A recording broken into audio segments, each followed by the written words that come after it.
हाँ जी, तो last class में हम इफेक्टिव पीरियड चार्ज यानी कि जेड इफेक्टिव देख चुके थे। आज मेन पीरियड टेबल पे आते हैं, atomic radius.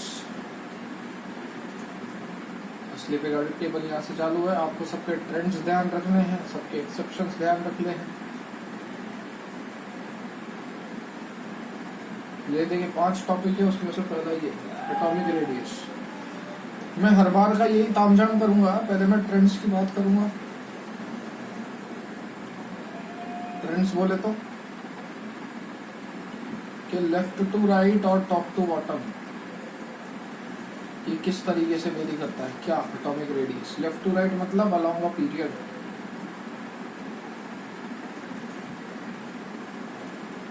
Top to bottom means along a group.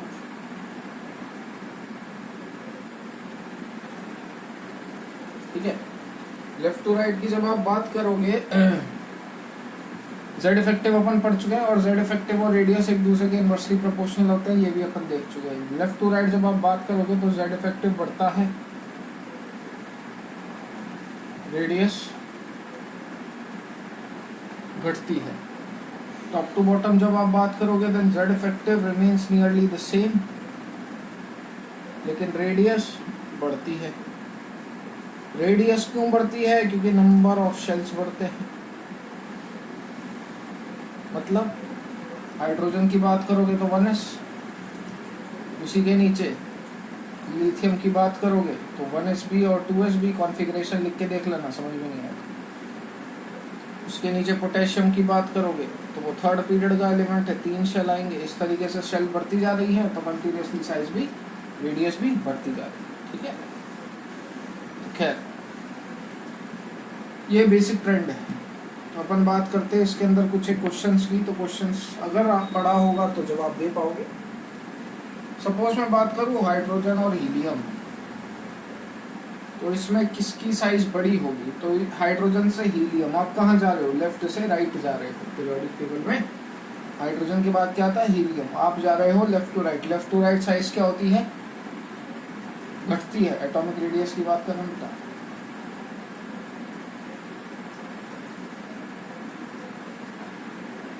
Left to right size क्या होती है? घटती है। तो लेफ्ट टू राइट जाओगे तो साइज घटेगी। घटेगी मतलब बड़ा कौन है? बड़ा है हाइड्रोजन। लेकिन ये आंसर हो जाता है गलत। क्यों?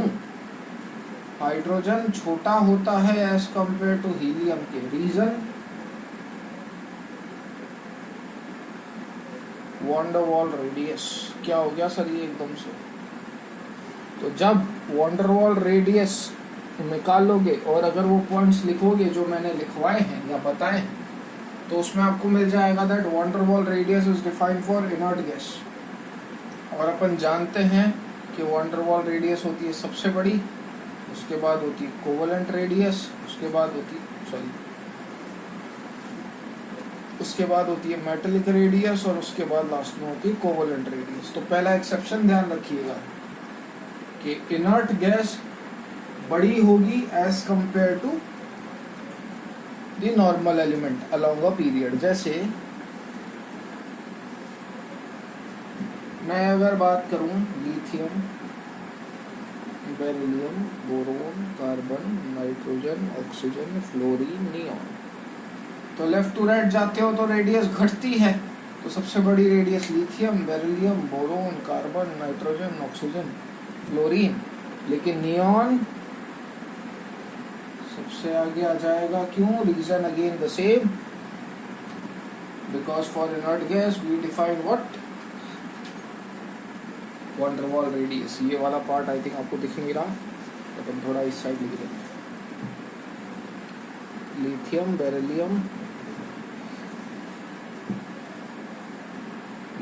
Beryllium, boron, carbon, nitrogen, oxygen, fluorine, neon. तो कायदे से लेफ्ट टू राइट घटती है, तो सबसे बड़ा ये होना चाहिए था, लेकिन होता भी यही है। लेकिन नियॉन इनके आगे निकल जाता है। क्यों? Because neon is an inert gas and for inert gas we define what? Van der Waals radius. ठीक है, आगे नियॉन है। चलिए, फर्स्ट एक्सेप्शन हो गया ये वाला। Now we will talk about second exception. बाकी तो नॉर्मल है। नॉर्मल बोले तो जैसे मैं बात करूं, लीना की रब से फरियाद, भैया इसमें कौन बड़ा होगा? नो डाउट, ये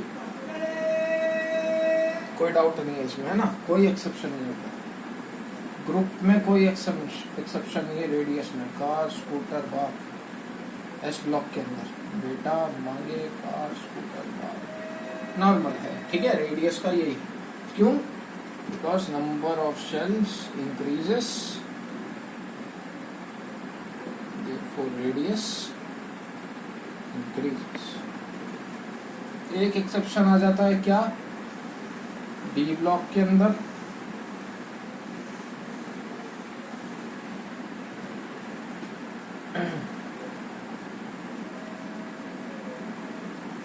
डी ब्लॉक के अंदर रेडियस का एक्सेप्शन होता है। डी ब्लॉक माने बात करूं तो 3D सीरीज में बात करूं बच्चा, क्या एक्सेप्शन होता है? सबसे पहले तो एलिमेंट याद होने चाहिए, scandium, titanium, vanadium, chromium, manganese, Eris, cobalt, nickel, copper, zinc, ठीक है। 21 to 30 एलिमेंट है ये। स्कैंडियम टू जिंक बड़ा लिख देते हैं थोड़ा सा, scandium, titanium, vanadium, chromium, manganese, Fe, cobalt, nickel, copper, zinc. कायदे से जो रेडियस का ऑर्डर होना चाहिए वो क्या होना चाहिए? लेफ्ट टू राइट तो रेडियस घटती है, बट ये सेकेंड एक्सेप्शन है, ये नहीं होता। पहला वंडरवॉल, दूसरा ये क्या होता है? स्कैंडियम, टाइटेनियम, Zn, और फिर आता है कोबाल्ट, निकल, फिर आता है वेनेडियम। रेस्ट सारे बराबर होते हैं, scandium, titanium, vanadium, zinc, cobalt, निकल, बाकी सारे जितने भी बचे वो बराबर हैं। क्रोमियम, मैग्नीज, एफी, कॉपर, ठीक है। क्यों? इसके बेसिस पे जाओगे तो Z इफेक्टिव बढ़ रहा है, रेडियस घट रही है। इसके बेसिस पे जाओगे, ये ट्रेंड लिख लीजिएगा पहले, बाकी बातें बाद में करेंगे, फिर मैं आपको रीजन भी बता देता हूँ, है ना।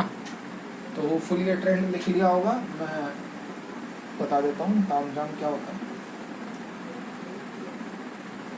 आज एटॉमिक रेडियस खत्म कर देंगे अपन। होता क्या है बच्चों, जैसे ये बात करोगे, आर कॉन्फ़िगरेशन लिखो, क्या लिखोगे? 21 नंबर है इसका, AR 4s2 3d1, ये होती है 3d2 3d3 4s1 3d5। Hopefully जानते होगे एटॉमिक स्ट्रक्चर, अगर पढ़ा होगा तो 3d6 3d7 3d8 4s1 3d10 3d10, ये कॉन्फ़िगरेशन है। भावना समझना, एक अनपेयर्ड इलेक्ट्रॉन है, दूसरा तीसरा, एक अनपेयर्ड इलेक्ट्रॉन है तो न्यूक्लियस इस एक अनपेयर्ड इलेक्ट्रॉन को आसानी से खींच लेगा। न्यूक्लियस इस अनपेयर्ड इलेक्ट्रॉन को आसानी से खींच लेगा। खींच लेगा मतलब Z इफेक्टिव क्या है? ज्यादा है। Z इफेक्टिव क्या बोला था? न्यूक्लियस की टेंडेंसी इलेक्ट्रॉन को अपनी साइड अट्रैक्ट करने की। सिमिलरली 2 अनपेयर्ड मिलेंगे उनको भी आसानी से खींच लेगा, 3 अनपेयर्ड मिलेंगे उनको भी आसानी से खींच लेगा। भैया डी के अंदर कितने सब शेल होते हैं? 5 डब्बे बनाते हो ना, 1 2 3 4 5 ज्यादा हो गए, ठीक है। तो ऐसे 5 बनाते हैं। होता क्या है, न्यूक्लियस धीरे धीरे करके इलेक्ट्रॉन को खींचता है, इसको खींचा, इसको खींचा, इसको खींचा। तो ये तो अट्रैक्शन की बात हो गई। अनपेयर्ड इलेक्ट्रॉन है तो आसानी से, कुंवारे लड़के की शादी आसानी से हो जाती है, तो कुंवारे को कोई अट्रैक्ट करेगा तो वो तो आसानी से उसकी साइड अट्रैक्ट हो जाएगा। लेकिन जब आप पेयर्ड अप की बात करोगे, पेयर्ड अप बोले तो 5 तक तो ठीक है मामला। जैसे ही छठा इलेक्ट्रॉन भरा, ये पहला भरा, ये दूसरा भरा, ये तीसरा भरा, ये चौथा भरा, ये 5वां भरा, छठा कहाँ भरोगे? यहाँ। तो पहले तो न्यूक्लियस और इलेक्ट्रॉन के बीच में सिर्फ अट्रैक्शन हो रहा था, लेकिन अब क्या करवा दिया आपने? इलेक्ट्रॉन और इलेक्ट्रॉन की पेयरिंग करवा दी। अरे पहले न्यूक्लियस और इलेक्ट्रॉन के बीच में अट्रैक्शन था, लेकिन अब इलेक्ट्रॉन और इलेक्ट्रॉन के बीच में क्या हो गया, रिपल्शन। और बढ़ाओगे तो रिपल्शन और ज्यादा, और बढ़ाओगे तो रिपल्शन और ज्यादा और ज्यादा। D10 में तो 10 इलेक्ट्रॉन का रिपल्शन होता है।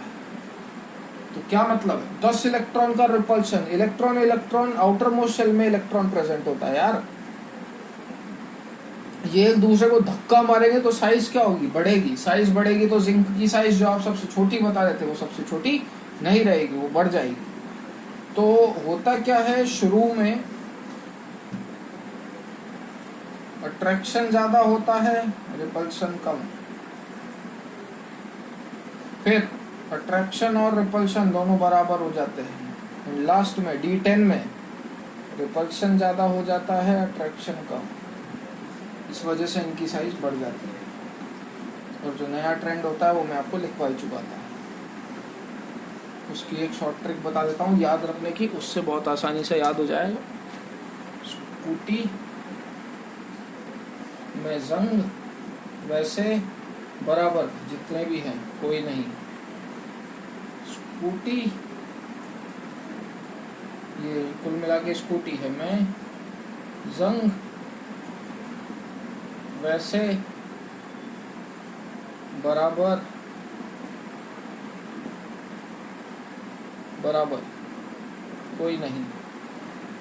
बराबर क्यों आया भैया, जितने भी एलिमेंट है क्रोमियम मैंगनीज FeCu ये सब बराबर, ठीक है। So from here we will continue the next class. Atomic radius खत्म हो चुका है आपका, चलिए।